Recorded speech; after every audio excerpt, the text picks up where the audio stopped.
ಬಂಧುಗಳೇ, ಆತ ಶಬ್ದವನ್ನು ಕೇಳಿ ಶಬ್ದ ಬಂದ ಕಡೆಗೆ ಅಷ್ಟೇ ವೇಗವಾಗಿ ಬಾಣವನ್ನು ಬಿಡ್ತಾ ಇದ್ದಂಥ ಶಬ್ದವೇದಿ ಪಾರಂಗತ.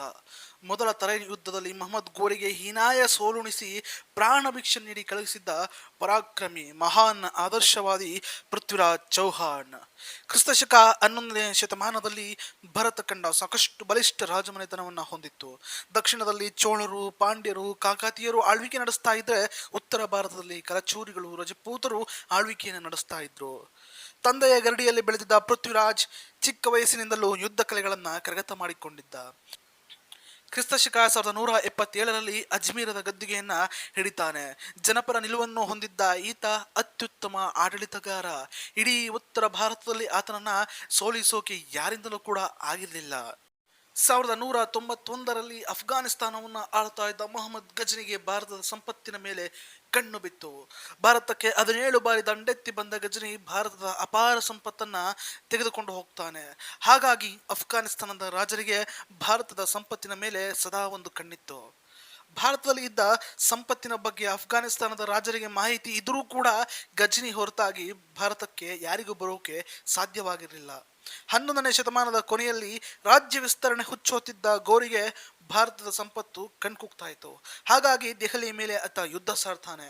ಆದರೆ ಉತ್ತರ ಭಾರತವನ್ನ ಆಳುತ್ತಿದ್ದವನು ಪೃಥ್ವಿರಾಜ್ ಚೌಹಾಣ್. ಆತನನ್ನ ಸೋಲಿಸೋದು ಕಷ್ಟವಾಗಿತ್ತು. ಗೋರಿ ತನ್ನ ಸೇನೆಯನ್ನ ದೆಹಲಿಗೆ ಗಳಿಸ್ತಾನೆ.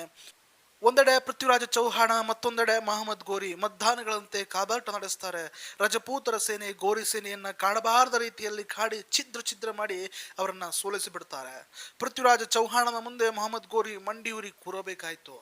ಮಂಡಿಯೂರಿ ಶರಣಾದಂತಹ ಗೋರಿಯನ್ನ ಪೃಥ್ವಿರಾಜ್ ಚೌಹಾಣ್ ಕ್ಷಮಿಸ್ತಾನೆ.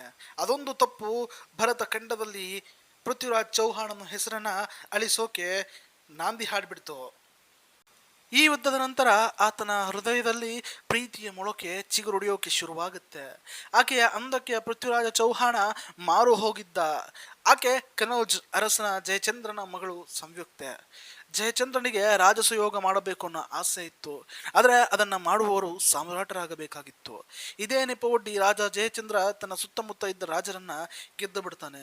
ಆತನಿಗೆ ಪೃಥ್ವಿರಾಜ ಚೌಹಾಣನನ್ನ ಗೆಲ್ಲೋಕೆ ಆಗಲ್ಲ ಎಂಬುದು ಗೊತ್ತಿತ್ತು. ಹಾಗಾಗಿ ದೆಹಲಿಯ ಕಡೆ ಆತ ಮುಖ ಕೂಡ ಹಾಕಿರಲಿಲ್ಲ.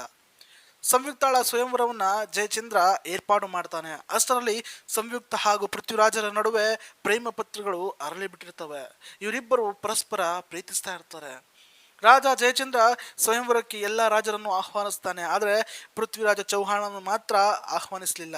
ಪೃಥ್ವಿರಾಜ್ ಚೌಹಾಣನ ಪ್ರತಿಮೆಯನ್ನು ಮಾಡಿಸಿ ಅದನ್ನ ದ್ವಾರಪಾಲಕರ ಬಳಿಯಲ್ಲಿ ನಿಲ್ಲಿಸಿರ್ತಾರೆ. ಮೊದಲೇ ಸ್ವಯಂವರದ ವಿಚಾರ ತಿಳಿದಿದ್ದಂತಹ ಪೃಥ್ವಿರಾಜ್ ಚೌಹಾಣನಿಗೆ ಈ ವಿಚಾರವು ತಿಳಿಯುತ್ತೆ. ಹೇಗಾದರೂ ಮಾಡಿ ರಾಜ ಜಯಚಂದ್ರನ ಸೊಕ್ಕು ಮುರಿಬೇಕು ಎಂದು ಆತ ಉಪಾಯವನ್ನು ಮಾಡ್ತಾನೆ. ಸಂಯುಕ್ತಾಳನ್ನ ಸ್ವಯಂವರದಿಂದ ಅಪಹರಿಸಲು ಯೋಜನೆಯನ್ನ ಮಾಡ್ತಾನೆ. ಸ್ವಯಂವರ ನಡೆಯುವಾಗ ಪೃಥ್ವಿರಾಜ ಚೌಹಾಣನ ಪ್ರತಿಮೆಗೆ ಬಂದು ಸಂಯುಕ್ತೆ ಹಾರವನ್ನ ಹಾಕ್ತಾಳೆ. ಮಾರುವೇಷದಲ್ಲಿ ಬಂದಿದ್ದ ಪೃಥ್ವಿರಾಜ್ ಚೌಹಾಣ ಅವಳನ್ನ ಅಪಹರಿಸಿಕೊಂಡು ಹೋಗ್ತಾನೆ. ರಾಜ ಜಯಚಂದ್ರನಿಗೆ ಈ ದೃಶ್ಯ ಸಹಿಸೋಕೆ ಆಗ್ಲಿಲ್ಲ. ಪೃಥ್ವಿರಾಜ ಚೌಹಾಣನ ವಿರುದ್ಧ ದುಷ್ಟ ಕೂಟವನ್ನೇ ರಚಿಸ್ತಾನೆ.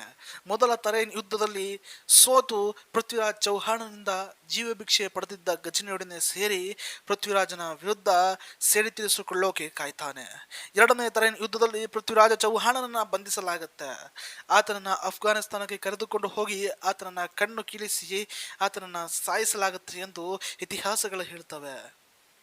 ಭಾರತದ ಇತಿಹಾಸದಲ್ಲಿ ಬಹಳಷ್ಟು ವೀರರು ಶೂರರು ಭಾರತವನ್ನ ಹೊರ ದೇಶಗಳಿಗೂ ಕೂಡ ವಿಸ್ತರಿಸಿ ಅರಿಭಯಂಕರವಾಗಿ ಸಾಮ್ರಾಜ್ಯವನ್ನು ಕಟ್ಟಿ ಆಳಿದ್ದಾರೆ ಎಂದು ಹೇಳ್ತಾ ಈ ವಿಡಿಯೋವನ್ನು ನಾನು ಇಲ್ಲಿಗೆ ಮುಗಿಸ್ತಾ ಇದ್ದೀನಿ. ಧನ್ಯವಾದಗಳು. ಮತ್ತೆ ಭೇಟಿಯಾಗೋಣ. ಈ ವಿಡಿಯೋ ನಿಮಗೆ ಇಷ್ಟ ಆಗಿದ್ರೆ ನಮ್ಮ ಚಾನಲ್ನ ತಪ್ಪದೆ ಸಬ್ಸ್ಕ್ರೈಬ್ ಮಾಡಿ ಹಾಗೂ ಬೆಲ್ ಬಟನ್ ಪ್ರೆಸ್ ಮಾಡಿ.